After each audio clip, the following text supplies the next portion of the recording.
ଥରେ Elon Musk କୁ ପଚରା ଗଲା କି ଆପଣଙ୍କ ସଫଳତାର ରାଜ କଣ, କେମିତି ଆପଣ ଦୁନିଆର ନମ୍ବର 1 ରିଚେଷ୍ଟ ମ୍ୟାନ ଅଟନ୍ତି। କିଛି ସିକ୍ରେଟ ନଲେଜ ବା କିଛି କଥା ଯାହା ଆପଣ ସେୟାର କରିବାକୁ ଚାହିଁବେ। ଏଲନ୍ ମସ୍କ କହିଲେ କି ମୁଁ ଟୁ ଡୁ ଲିଷ୍ଟ ବନାଏ, ଗୋଲ ସେଟ୍ करे ଆସନ୍ତା 10 ବର୍ଷ ପାଇଁ, ପେପର ଆଣ୍ଡ ପେନ୍ ନିଏ, ଆସନ୍ତା 10 ବର୍ଷରେ ମତେ କଣ କଣ କରିବାର ଅଛି ଲେଖି ନିଏ। କେହି ଜଣେ କହିଲେ କି ଏଥିରେ କଣ ବା ଅଛି, ଏମିତି ତ ସମସ୍ତେ କରନ୍ତି। କହିଲେ ମୁଁ ଆପରେ ଯାହା କହୁଛି ଧ୍ୟାନରେ ଶୁଣନ୍ତୁ। ମୁଁ ଏବେ ଭାବେ ଯେ ଯେଉଁ ଗୋଲ୍ସ ମୁଁ 10 ବର୍ଷ ପାଇଁ ଲେଖିଛି ତାକୁ ଗୋଟେ ବର୍ଷରେ କେମିତି ଆଚିଭ୍ କରିବି।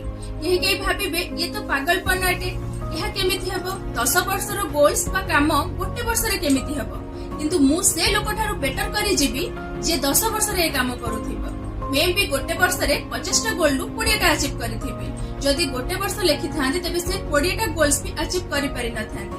ମେ ବି ବର୍ଷେ, 2 ବର୍ଷ, 3 ବର୍ଷ ଲାଗିପାରେ, କିନ୍ତୁ 10 ବର୍ଷରେ କରୁଥିବା ଲୋକଠୁ ନିଶ୍ଚିନ୍ତ ଆଗରେ ରହିବ।